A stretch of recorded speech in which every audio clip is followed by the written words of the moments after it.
नमस्कार दोस्तों। आज मैं आपके सामने एसिड बेस सॉल्ट का नेक्स्ट वीडियो लेके आ गया हूँ। और पिछले वीडियो में मैंने आपको बताया था कि इस वीडियो में मैं आपको पीएच स्केल के बारे में बताऊंगा। तो मैं आपको बता दूं कि जो पीएच स्केल है इसका अगर देखा जाए तो दो पार्ट है। एक है थ्योरी, मतलब एक बेसिक चीज़ समझना पीएच स्केल के बारे में, और दूसरा है इसका न्यूमेरिकल्स पार्ट। तो ये न्यूमेरिकल्स पार्ट आपको आगे के क्लास में पढ़ना है, मतलब कि 11 में पढ़ना है, वहाँ पे आपको डिटेल पढ़ना है। यहाँ पे आपको इसका थ्योरी जानना है। चलिए तो इसके आगे हम बढ़ते हैं। तो जो थ्योरी है आपके एनसीईआरटी में, मैंने आपको पहले भी बताया है कि एनसीईआरटी का एक एक लाइन जो है बहुत इंपॉर्टेंट है, उसको अच्छी तरीक़ा से समझना है। और अगर हमारे पास टाइम बचता है तभी हम उससे एक्स्ट्रा जाएंगे। हाँ, बाकी उसको क्लियर करने के लिए आपको रेफरेंस बुक पढ़ना होगा। मतलब एनसीईआरटी में जो लिखा हुआ है उसको भी जानने के लिए, अच्छे से जानने के लिए आपको रेफरेंस बुक पढ़ना होगा। लेकिन इसका मतलब मैं ये नहीं बोल रहा हूँ कि आप पूरा का पूरा रेफरेंस बुक पढ़ें या पूरा नेट पे टाइम वेस्ट करें, बल्कि उसके जगह पे आप रिवीजन करेंगे तो वो ज़्यादा बेनिफिट होगा। तो यहाँ पे देखिए, इसको बोला गया है यूनिवर्सल इंडिकेटर। तो मतलब ये नाम है, जैसे किसी भी एसिड या बेस के बारे में हमको पता करना है तो ये सबके लिए वैलिड है ना। ये मतलब स्ट्रॉन्ग, कंसंट्रेटेड, डाइल्यूट। और इम्पोर्टेंट क्या है इसका कि ये बताता है कि कौन किससे स्ट्रॉन्ग है। ये हम लोग आगे देखते हैं। The universal indicator shows different colour. अच्छा, ये कैसे बताता है? तो different colour at different concentration of hydrogen ions in solution. तो देखिए, इसका अगर हम थोड़ा सा न्यूमेरिकल पार्ट में जाएंगे तो पीएच का जो डिफिनेशन है वो बोलता है कि it is the negative of the logarithm of the concentration of the H plus ion. ठीक है, आप लोग को लॉगरिथम पढ़ना नहीं है। ये आपका क्या है? H प्लस आयन का कंसंट्रेशन है, निगेटिव। ठीक है, तो इसके बारे में आपको पढ़ना नहीं है। यहाँ पे बेस 10 है, तो फिर भी आप इसको जस्ट एक डिफिनेशन के रूप में याद करें। मैंने आपको बताया था कि न्यूमेरिकल्स पार्ट भी है, तो इसके डिटेल में हम नहीं जाएंगे, लेकिन इसको केवल आपको याद रखना है कि पीएच क्या होता है। It is the negative of the logarithm of the concentration of the H plus ion, H plus ion के कंसंट्रेशन से। इसके बारे में और आगे हमको पता चलेगा। Scale of measuring hydrogen ion concentration in solution. तो वही चीज़ ये कर रहा है कि कोई भी सॉल्यूशन है उसमें कंसंट्रेशन हाइड्रोजन आयंस का क्या है वही को बता रहा है, और उसी को पीएच कहते हैं, और इसी को डेवलप किया गया है ना। तो जैसे हम लोग पढ़ चुके हैं कि पीएच अगर 7 रहता है तो उसको हम लोग क्या बोलते हैं? उसको हम लोग बोलते हैं न्यूट्रल। पीएच अगर लेस देन 7 रहता है तो उसको हम लोग बोलते हैं एसिड। पीएच अगर ग्रेटर देन 7 रहता है तो उसको हम लोग बोलते हैं बेस। तो ये पीएच एक्चुअली मेजर क्या कर रहा है? ये मेजर कर रहा है concentration of H plus ion. ये क्या है? यहाँ पे मैंने लिख दिया है, ये कंसंट्रेशन, मतलब H प्लस आयन कितना है। तो आप देखिए, ये आगे के वीडियो में आ जाएगा। मतलब जो मैं यहाँ समझाना चाह रहा हूँ कि जैसे पीएच कम हो रहा है एसिडिक कैरेक्टर बढ़ रहा है। और एसिड क्या होता है? तो हमको पता है कि एसिड क्या होगा, जो जितना स्ट्रॉन्ग होगा उसमें उतना ही H प्लस आयन ज़्यादा होगा, H प्लस आयन ज़्यादा होगा। तो जैसे यहाँ पे एक चीज़ समझिए, मान लीजिए कोई एसिड है जिसका pH एक का 2 है और एक एसिड है जिसका pH 3 है। ये डन है कि दोनों एसिड है, लेकिन अगर स्ट्रॉन्ग का बात किया जाएगा तो ये एसिड जिसका pH कम है वो ज़्यादा होगा, क्योंकि अगर न्यूट्रल हम 7 को मारते हैं तो इधर से आगे जाने पे, जो कि 14 तक जाना है और अपोजिट 0 तक जाना है, तो इधर की ओर एसिडिक कैरेक्टर बढ़ रहा है और 14 की ओर बेसिक कैरेक्टर बढ़ रहा है कि नहीं? तो अगर ऐसा है तो जितना पीएच कम होगा उतना ही वो ज़्यादा स्ट्रॉन्ग एसिड होगा। यानी अगर ये पीएच एसिड ए का है और ये बी का है तो एसिड ए जो है वो स्ट्रॉन्ग एसिड बी से। इसको एकदम ध्यान से देख लीजिएगा मैंने क्या बोला है। नेक्स्ट, थोड़ा थोड़ा भी यहाँ पे थ्योरी है कि ये जो पीएच में पी है वो पोटेंस पे है। ये जर्मन में इसका मीनिंग होता है power. On the pH scale we can measure pH from 0 to, मैंने यही आपको बताया कि अगर ये पीएच स्केल है तो तो 0 1 2 3 4 ऐसे ऐसे करते करते ये कहाँ तक जाएगा, 14 तक जाएगा। और जो बीच का जो 7 होगा वो क्या होगा, वो होगा न्यूट्रल। और इसके इधर जाने पे क्या कैरेक्टर मिलेगा हमको, बेसिक, और इधर जाने पे एसिडिक। तो अब यहाँ पे आप बताइए कि पीएच अगर किसी का 12 है और पीएच किसी का 13 है, तो पीएच का कंसंट्रेशन पहले मतलब ये बढ़ रहा है, तो कौन स्ट्रांग बेस होगा, कौन स्ट्रांग बेस होगा। मान लीजिए ये आपका बेस B1 है और ये बेस B2 है, तो देखिए जितना ज़्यादा पीएच होगा वो उतना ही स्ट्रांग बेस होगा। लेकिन इसी में जैसे ये एसिडिक कैरेक्टर तो है नहीं, लेकिन अगर A1 A2 का बात किया जाए और बोला जाए कि ये एसिड है, तब कौन होगा, जो कम होगा वो ज़्यादा स्ट्रांग एसिड होगा। pH should be thought of simply as a number which indicate the acidic और basic nature in a solution। तो सही बात है, हमने आपको नंबर से ही बता रहा है कि pH 7 है तो न्यूट्रल है, मतलब ये उस समय उसी तरीक़े से रीड किया गया। और लेस देन 7 है तो एसिड है, और ग्रेटर देन 7 है तो बेस है। तो इसको एकदम अच्छे से समझ लेना है कि pH 7 रहेगा तो न्यूट्रल, कम रहेगा तो एसिड, और ज़्यादा रहेगा तो बेस। नेक्स्ट, ये इंपॉर्टेंट है। Higher the hydronium ions, hydronium ions मैंने आपको बताया था कि देखिए H+ आयन एसिड जो है कहाँ रिलीज करता है, वो रिलीज करता है वाटर में, और वाटर क्या है, H2O। तो मैंने आपको बताया था कि ये जो H+ आयन रिलीज करता है वो वाटर से कंबाइन करके H3O+ बना लेता है, और इसी को हम लोग हाइड्रोनियम आयन बोलते हैं। यानी कि ये अलग से नहीं आएगा, जब तक एसिड नहीं रहेगा तब तक ये नहीं होगा। तो ये एक्चुअली में क्या है, ये H+ आयन को ही इंडिकेट कर रहा है, लेकिन वाटर प्रेजेंस में ये वाटर से कंबाइन करके थोड़ा स्टेबिलिटी अपना बढ़ा लेता है, तो वो H3O+ के फॉर्म में रहता है। तो क्या बोल रहा है, हायर, जितना ये ज़्यादा होगा उतना ही लोअर पीएच होगा। तो सिंपल सी बात है, मैंने आपको बताया था कि कोई भी एसिड स्ट्रॉन्ग कब होगा, जब वो H+ आयन इजीली रिलीज करेगा। तो इजीली रिलीज करने से क्या फ़ायदा होगा कि मान लीजिए दो एसिड है A1 एंड A2, तो A1 का हमने 100 मोलिकुल लिया और A2 का मैंने 100 मोलिकुल लिया। तो A1 अगर इजीली H+ आयन को रिलीज करता है तो आप देखिएगा कि 95 माने 100 A1 में 95 H+ आयन इसने रिलीज किया, क्योंकि ये आसानी से कर रहा है। जो जितना आसानी से करेगा वो उतना ही मतलब ज़्यादा करने का कोशिश करेगा, और A2 उससे कॉम्परेटिवली कम कर रहा है। तो A2 कितना किया, तो A2 किया H+ आयन मान लीजिए 80, तो H+ आयन तो ये कम रिलीज किया ना। तो स्ट्रॉन्ग एसिड कौन हुआ, तो स्ट्रॉन्ग एसिड हुआ A1। और अब देखिए जितना ज़्यादा H+ आयन उतना ही उसका pH कम। यही चीज़ यहाँ पे बोल रहा है कि higher the hydronium ion lower the pH। तो इसका pH मान लीजिए एग्जाम्पल हम 3 लिए, तो जाहिर सी बात है कि इसका pH 3 से कम होगा, 3 से मतलब सॉरी ज़्यादा होगा, तो वो मान लीजिए 3.5 हुआ। तो जिसका pH कम था, किसका, 3 का, वो स्ट्रॉन्ग है किससे, जिसका pH उससे ज़्यादा है, एसिड। यही चीज़ यहाँ पे ये बोलना चाहे, है ना। Next, as the pH value increases from 7 to 14 it represent an increase in OH- ion. ये इंपॉर्टेंट है कि देखिए स्ट्रॉन्ग बेस है, मैंने आपको बताया कि pH 12 और pH 13 मान लीजिए दो बेस का है, B1 एंड B2। देखिए इसको अच्छे से समझ लीजिए, बहुत लोगों को समझ में नहीं आता है B1 और B2। तो चूंकि pH B2 का ज़्यादा है, तो बेस के बारे में बोला जाए तो ये स्ट्रांग होगा बेस। अब बताइए स्ट्रांग बेस कब होता है, जब वो OH- जिस तरीका से एसिड H+ आयन को इजीली रिलीज करता है, और जो इजीली रिलीज करेगा वो नंबर में ज़्यादा रिलीज करेगा। तो OH- किसका ज़्यादा आयंस होगा, B2 का। यानी कि pH बढ़ रहा है तो OH- भी बढ़ रहा है।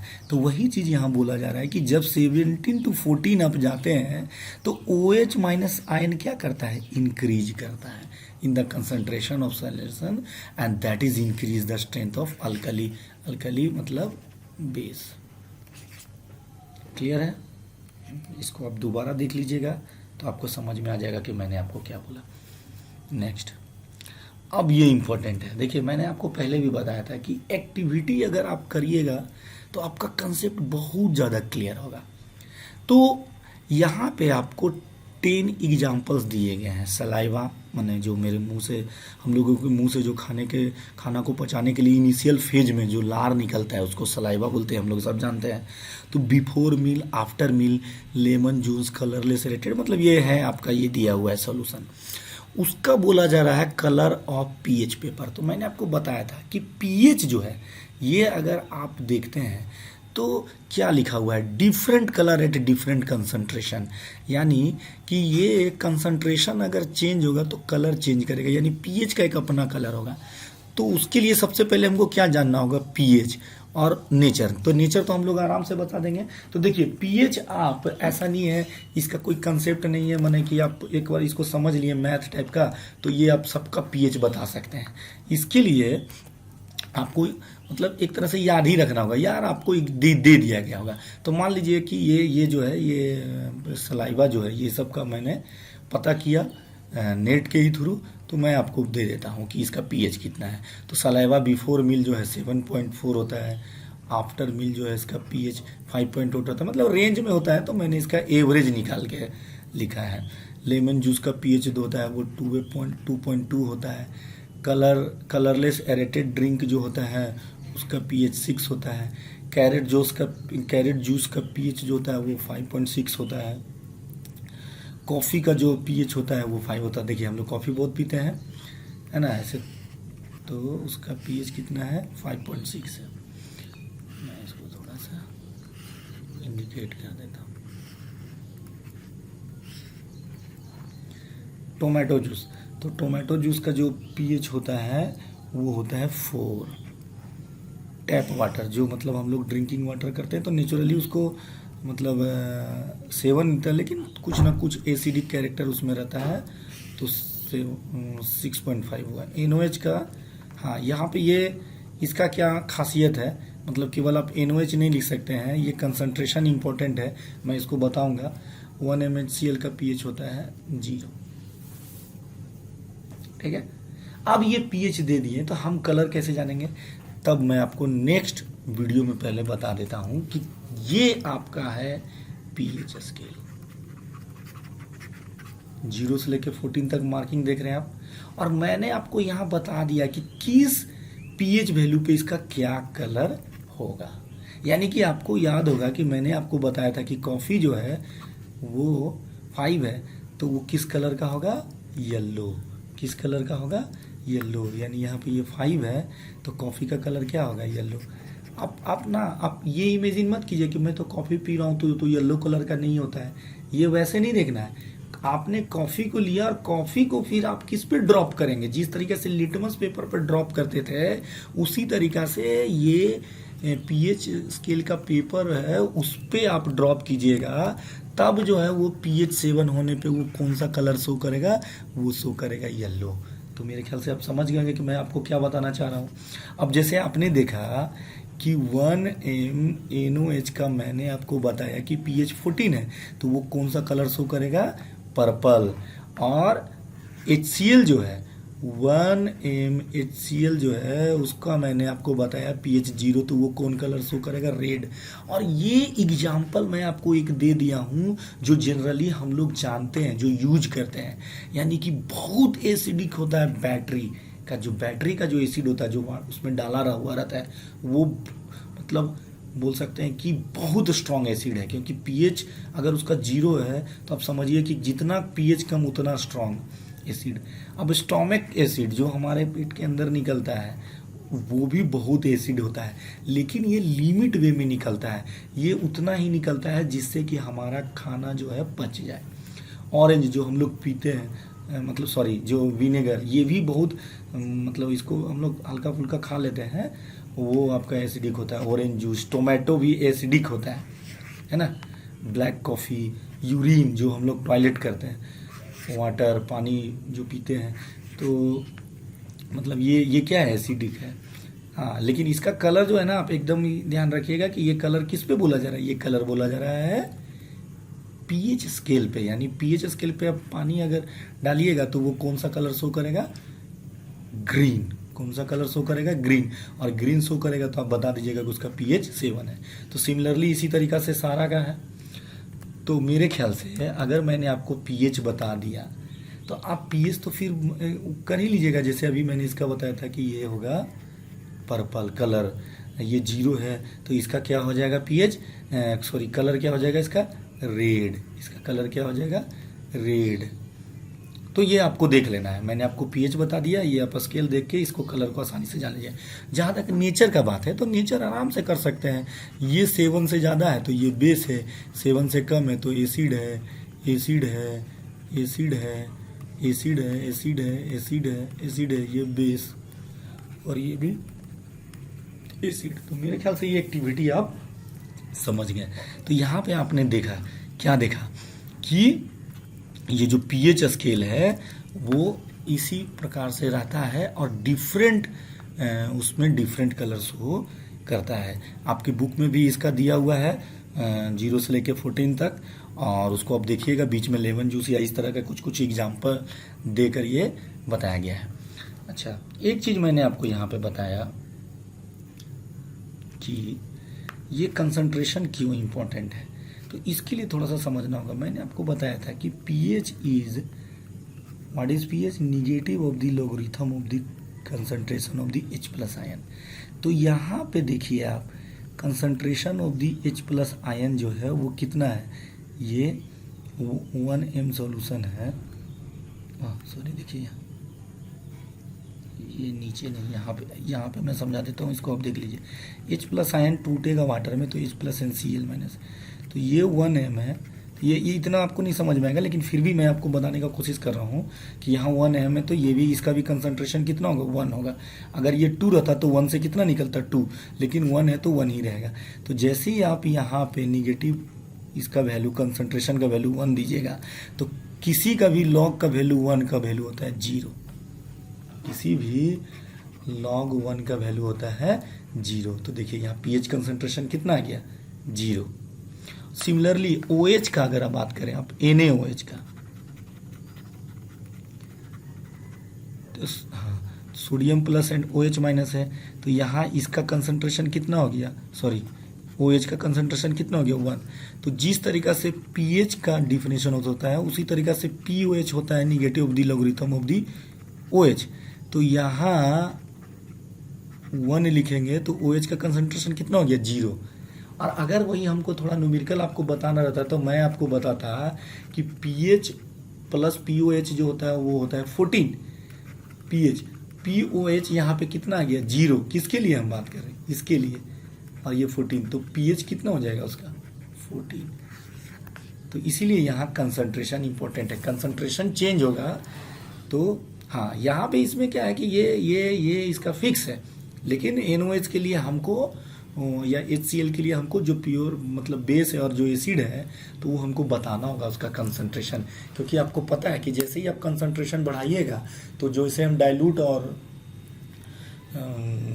कंसंट्रेटेड बोलते थे वाटर मिलाने से, तो उससे उसका इफेक्ट पड़ता है H प्लस आयन को रिलीज करने में या OH माइनस आयन को रिलीज करने में, और उससे इफेक्ट पड़ जाएगा पीएच पे। तो देखिए इसको अगर आप देखिएगा तो ऐसा नहीं कि ये चीज़ें बहुत ज़्यादा मैंने टफ बताया, केवल आपको एक चीज़ याद रखना है कि किसी का भी log 1 होगा तो वो 0 होगा, इसी बेस पे बताया मैंने, और ये एक बताया। तो देख लीजिएगा, समझ में आया तो ठीक है, नहीं भी अगर आप समझे हैं तो ये आपको जानने का ज़रूरत नहीं है। पीएच स्केल को अच्छे से देख लीजिएगा, इसको अच्छे से समझ लीजिएगा, और यहाँ पे जो है ये पीएच स्केल के बारे में जो मेन थ्योरी जो आपको पढ़ना है वो ख़त्म होता है। अब इसका कुछ जो है वो जनरल क्या इंपॉर्टेंस है, हमारे जो हम लाइफ जी रहे हैं एवरीडे लाइफ, उसमें क्या इंपॉर्टेंट है।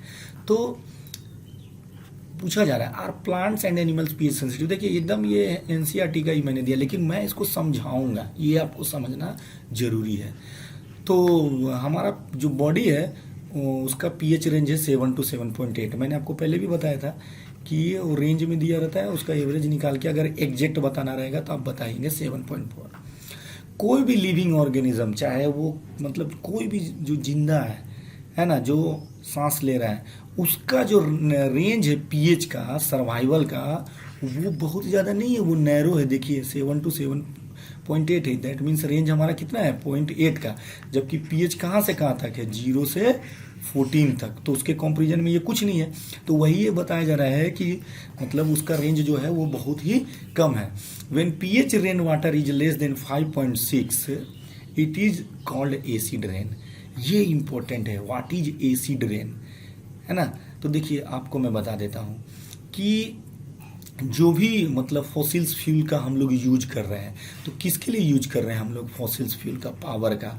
तो फॉसिल्स फ्यूल्स में क्या है, मेनली रूप से कोल, जो मतलब हम लोग कोयले को जलाते हैं किसके लिए, पावर के लिए, यानी कि जो इलेक्ट्रिसिटी हम लोग को मिलता है वो कहाँ से आता है, कोयले से आता है। इसका और भी डिफरेंट सोर्सेज है, लेकिन अभी जो हमारा इंडिया है वो मतलब जो इलेक्ट्रिसिटी है इंडिया का वो कोयला बेस्ड अप्रॉक्स 60% है ना। वो धीरे धीरे कमाया जा रहा है ना, वो घटाया जा रहा है। क्यों घटाया जा रहा है, क्योंकि इसके यूज से जो हम पावर तो कर लेते हैं, लेकिन इन्वायरमेंट में नाइट्रोजन के ऑक्साइड, नाइट्रोजन का NOx इसलिए लिख रहे हैं क्योंकि इसका बहुत सारा डिफरेंट ऑक्साइड का फॉर्मेशन होता है, सल्फर ऑक्साइड और कार्बन का तो है ही, वो कार्बन ऑक्साइड जो है वो एटमॉस्फेयर में जा रहा है। और यही क्या होता है कि जब बारिश होता है तो H2O के साथ मिलके कार्बोनिक एसिड, नाइट्रिक एसिड और सल्फ्यूरिक एसिड H2SO4 का फॉर्मेशन करता है, जिसमें कि ये दोनों मोस्ट इम्पोर्टेंट है। और ये गैस जितना ज़्यादा इन्वायरमेंट में बढ़ेगा, मान लीजिए जहाँ प्लांट होगा ना वहाँ उस इन्वायरमेंट में आपको ज़्यादा ये मिलेगा, तो ज़्यादा मिलेगा तो उसी एरिया में ज़्यादा इस एसिड का फॉर्मेशन होगा, और जो बारिश होगा उसका पीएच लेस देन 5.6 होगा। और जब ये होगा तो उसको हम लोग क्या बोलेंगे, एसिडिक रेन बोलेंगे। तो इससे देखिए कितना आपको इफेक्ट होगा कि पहला क्या होगा कि जैसे ये बारिश नीचे मतलब जब ज़मीन पे आता है तो अंडर वाटर ये स्टोर होता है, वही पानी हम लोग पीते हैं। कुछ मतलब अगर ठीक से हम स्टोर नहीं कर पाए तो वो समुद्र में मिल जाता है। लेकिन जहाँ भी तालाब है, छोटे छोटे तालाब हैं, झरने हैं, वहाँ पे अगर ये एसिडिक वाटर जाएगा तो आप सोचिए कि वहाँ का जो एक्वेटिक लाइफ है, मतलब पानी के अंदर जो छोटे छोटे जीव रह रहे हैं, वो क्या होंगे, वो मरना स्टार्ट कर देंगे। क्यों, क्योंकि उनका भी पीएच रेंज बहुत ज़्यादा नहीं है। और हम लोग ना माने डायरेक्टली या इनडायरेक्टली बोलिए, क्योंकि एसिड रेन हुआ है तो किसके कारण से हुआ, वो हम ही लोग के कारण से हुआ है। एक्वेटिक लाइफ में वहाँ पे लाइट का कोई ज़रूरत नहीं है, ठीक है, मतलब वो नेचुरल जो लाइट मिल रहा है उनसे वो काम चला लेंगे। लेकिन हम लोग को इलेक्ट्रिसिटी का यूज क्यों ज़्यादा होता है, क्योंकि हम लोग एसी फ्रिज बहुत सारे जो मतलब लग्जरियस है, टीवी है, सबका यूज करते हैं, है ना। तो इस कारण से हमको जरूरत है। और इसका मांग जो है क्या धीरे धीरे और बढ़ते ही जा रहा है। जितना ज़्यादा प्लांट खुल रहा है तो जितना ज़्यादा रूम बढ़ रहा है, जितना ज़्यादा पॉपुलेशन बढ़ रहा है तो उतना ही ज़्यादा ये कोल का यूज हो रहा है, तो उतना ही ज़्यादा ये फॉर्मेशन हो रहा है गैस का। तो गैस का फॉर्मेशन हो रहा है तो जाहिर सी बात है कि जो रेन होगा वो एसिडिक रेन होगा, क्योंकि एसिड का फॉर्मेशन होता जा रहा है। तो हम इसको डिस्टर्ब कर रहे हैं। फिर हम क्या डिस्टर्ब कर रहे हैं कि यही पानी जो है सॉइल में जा रहा है, तो हम सॉइल के पीएच को भी डिस्टर्ब कर रहे हैं। हम आगे पढ़ेंगे और आपको बताएंगे कि सॉइल का पीएच भी प्लांट के लिए बहुत ज़्यादा इम्पोर्टेंट है, क्योंकि वो सबसे ज़्यादा क्या होता है कि सॉइल में मिले हुए वाटर के थ्रू ही वो अपना भोजन लेते हैं, और उसका पीएच भी बहुत इंपॉर्टेंट है। डिफरेंट प्लांट के लिए डिफरेंट सॉइल का पीएच का ज़रूरत होता है। तो इस तरीक़ा से बहुत सारे चीज़ों को हम लोग डिस्टर्ब करते हैं। इवन जो मतलब हम लोग के यहाँ जैसे जो इंडिया का जो विश्व वर्ल्ड में प्रसिद्ध ताजमहल है, वो भी एसिड रेन के कारण खराब हो रहा है। इस कारण से क्या हो रहा है कि ताजमहल के जितने भी सराउंडिंग में 3 किलोमीटर या 5 किलोमीटर के सराउंडिंग में जितने भी प्लांट्स हैं उन सबको हटाया जा रहा है, जो कहीं ना कहीं इस टाइप के गैस को प्रोड्यूस कर रहे हैं। क्योंकि मैंने आपको बताया था कि ये डिस्टर्ब तो पूरे को करेगा लेकिन लोकल में ज़्यादा करेगा। तो हम लोगों ने समझा यहाँ पे कि एसिड रेन का कितना बैड इफेक्ट है। और वो मतलब जो ऑर्गेनिज्म है, लिविंग ऑर्गेनिज्म है, उसके लिए कितना ज़्यादा इफेक्ट डालते हैं। चूँकि हम लोग ड्रिंकिंग वाटर में भी इसका यूज करते हैं तो उसका भी पीएच हम लोगों को जनरली तो न्यूट्रल चाहिए, लेकिन 6.5 चूँकि टैप वाटर का हम लोग देख चुके हैं, उस टाइप का मतलब हम लोग सर्वाइव कर सकते हैं। 7 ऐसे 7 होने से ज़्यादा बेटर रहता है। तो ये हमने समझा कि क्या पीएच का यूज है हमारे जनरल लाइफ में, और भी इसका यूज है जो हम लोग आगे के वीडियो में देखेंगे। तो यहाँ पे हम देखते हैं, देखिए यही मैं बताना चाह रहा कि plants required specific pH range for their healthy growth. तो देखिए कुछ मैं एग्जांपल बताता हूँ कि जैसे हम लोग बहुत ओनियन खाते हैं, तो आपको मैं बता दूं कि ओनियन के लिए ना सॉइल का पीएच 6 to 7 है। कहीं का अगर सॉइल का पीएच 6 और 7 के रेंज में नहीं आता है तो वहाँ का ओनियन जो है ना अच्छा नहीं होगा या होगा भी नहीं, है ना। वीट के लिए भी जो रेंज चाहिए ना वो 6 to 7 चाहिए। और अगर एकदम आइडियल बोलिएगा तो मैंने आपको बताया था कि आप उसका एवरेज निकाल दें तो वो पीएच चाहिए। ये किसका पीएच ये बता रहे हैं कि जिस मिट्टी में हम लोग इसको उगाएंगे उसके लिए हमको ये चाहिए। कुछ इंपॉर्टेंट को मैं आपको बता दूं ताकि आपको समझ में आए। इसके लिए क्या है 4.5 to 6 चाहिए पोटैटो के लिए, है ना। एप्पल के लिए, एप्पल कुछ फ्रूट्स का बता देता हूँ, एप्पल के लिए भी 4.5 to 6 चाहिए। वाटरमेलन के लिए पीएच चाहिए 6 to 7। देखिए आपको ये याद रखने का जरूरत नहीं है, मैं केवल आपको ये चीज को अच्छे से समझा पाऊँ कि सॉइल का पीएच इंपॉर्टेंट है डिफरेंट क्रॉप्स के लिए, है ना, डिफरेंट प्लांट के ग्रोथ के लिए। इस किरण से ही मैं बता रहा हूँ कि ओनियन के लिए क्या होना चाहिए 6.7, वीट के लिए 6.7, और वही अगर हम लोग राइस का बात करें तो उसके लिए मतलब धान का जो है उसके लिए चाहिए हम लोग को 5.5, यानी इसका रेंज अगर बोले तो 5 to 6। तो ये मैंने आपको बताया कि ये किस तरह से इम्पोर्टेंट है। और ये जो एक्टिविटी है 12.12, इस एक्टिविटी में आपको सॉइल को लेकर उसका सॉल्यूशन बनाना है और उसका पीएच स्केल पे उसका पीएच चेक करना है। कैसे चेक कर लेंगे हम लोग, जैसे ही वो जिस कलर को शो करेगा वो समझ में आएगा। और ये सॉल्यूशन कैसे बनाना है, तो इसमें हम लोगों को 2 ग्राम लेना है सॉइल। ये आपका जो मतलब एक्टिविटी उसमें पढ़िएगा तो 2 ग्राम लेना है वहाँ का सॉइल और इसमें वाटर मिलाना है 5 ml। और इससे जो सॉल्यूशन तैयार होगा उसको हम लोग पीएच पेपर जो है, पीएच स्केल का जो पेपर उस पर डालेंगे, उसका कलर को नोट करेंगे। और कलर नोट करने के बाद मैंने आपको बताया कि जब कौन से पीएच पे कौन सा कलर वो शो करता है। और मैंने आपको एग्जाम्पल के थ्रू भी ये बताने का कोशिश किया कि डिफरेंट क्रॉप्स के लिए डिफरेंट प्लांट्स के लिए डिफरेंट पीएच इम्पॉर्टेंट है। नेक्स्ट यहाँ पे देखिए pH in our digestive system, मतलब जो हम लोग खाना खाते हैं तो उसके पचाने के लिए क्या क्या मतलब उसका पीएच क्या होता है। तो it is very interesting to note that our stomach produce hydrochloric acid. तो मैंने आपको बताया था कि इसका पीएच कितना होगा 1। जो स्टोमक से जो एसिड निकलता है उसका जो कंसंट्रेशन के हिसाब से पीएच कितना होता है 1। तो वेरी स्ट्रॉन्ग एसिड है ये हम लोगों ने पिछले क्लास में बताया। और ये किस लिए इम्पोर्टेंट होता है, क्योंकि ये डाइजेशन में फूड का जो हम लोग खाना खाते हैं उसके डाइजेशन के लिए इम्पोर्टेंट है। अब यहाँ पे आप देखिए कि अगर डाइजेशन में हम लोग ने मतलब कुछ ऐसा चीज़ खा लिया जिसको पचाने के लिए ज़्यादा एसिड निकल गया, तो ज़्यादा जब एसिड निकल गया तो हम लोगों के लिए क्या हो जाएगा, वो पेन करेगा और इरिटेशन करेगा। तो जैसे हम लोग कभी नॉनवेज खा लिए, है ना, या कुछ ऐसा खा लिए कि जिसके लिए जो स्टोमक को उसको पचाने के लिए, डाइजेशन के लिए ज़्यादा मात्रा में एसिड निकालना पड़ गया, तो हमारे पेट में दर्द हो जाता है और हम लोग इरिटेट होते हैं। तो उसके लिए जो भी टेबलेट हम लेते हैं या खाते हैं उसको एंटासाइड बोलते हैं। ये कुछ नहीं होता, ये सिंपल सा कंसेप्ट। ये क्या होता है, बेस होता है। तो जैसे एसिड ज़्यादा निकला और हम लोग क्या खाएं, बेस, तो ये इसको क्या कर देगा, न्यूट्रलाइज। हम लोग जानते थे कि न्यूट्रलाइज रिएक्शन क्या होता है, जिसमें एसिड बेस रिएक्ट करके सॉल्ट प्लस वाटर बनाता है ना। और ये जनरली जो हम लोग एसिड यूज करते हैं वो मैग्नीशियम हाइड्रोक्साइड होता है, MgOH, जिसको मिल्क ऑफ मैग्नीशिया भी हम लोग नाम दिए हैं, मिल्क ऑफ मैग्नीशिया। ये स्टार्टिंग में हम लोगों ने बताया था। तो ये एकदम सिंपल सा कंसेप्ट है।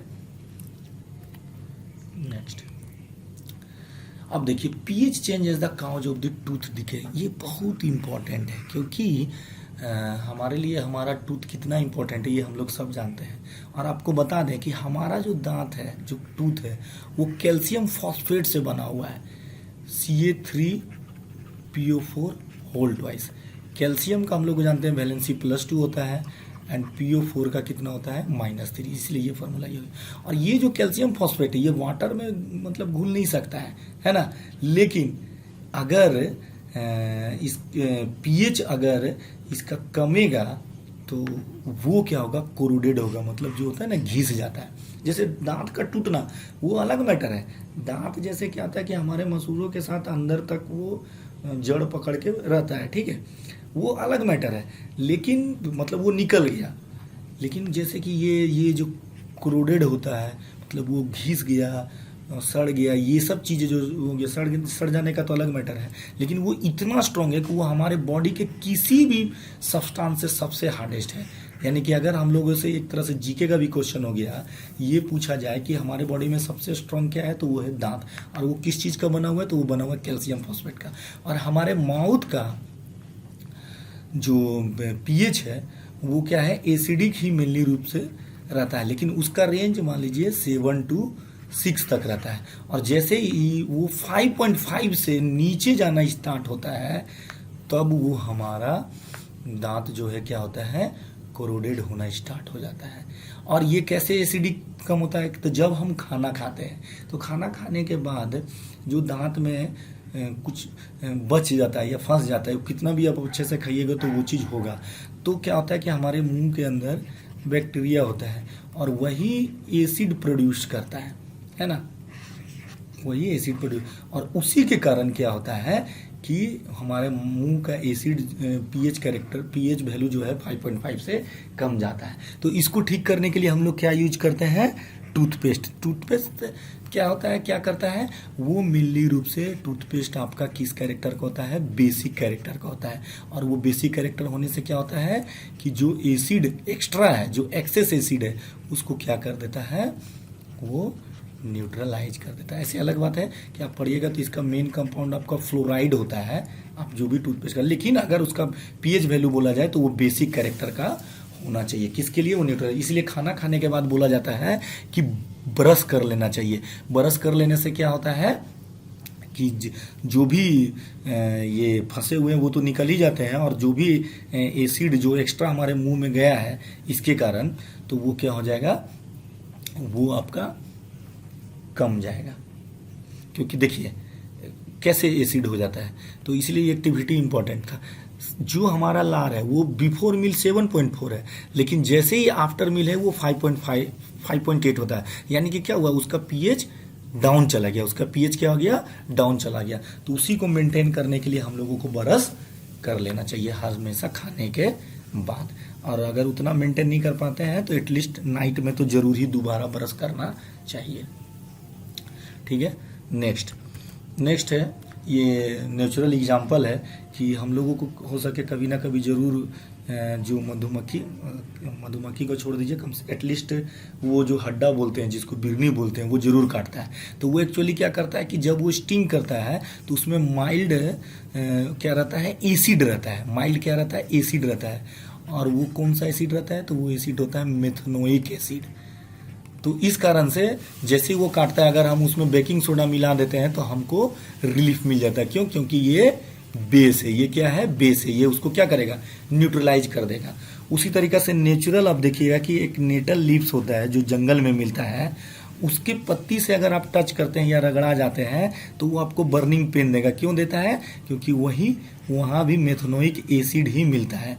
और ये नेचर कितना बैलेंस करता है कि जस्ट उसी के बगल में आप अगर खोजिएगा तो आपको ट्रेडिशनल मतलब जो रेमेडिटी पेड़ मिलेगा वो डॉग प्लांट मिलेगा। और डॉग प्लांट क्या करेगा, उसको जैसे ही आप उसके पत्ते को रगड़ लीजिएगा तो आपको रिलीफ मिल जाएगा। तो ऐसा रिलीफ क्यों मिला, क्योंकि डॉग प्लांट का जो पत्ता होता है उसमें क्या होता है, बेस होता है।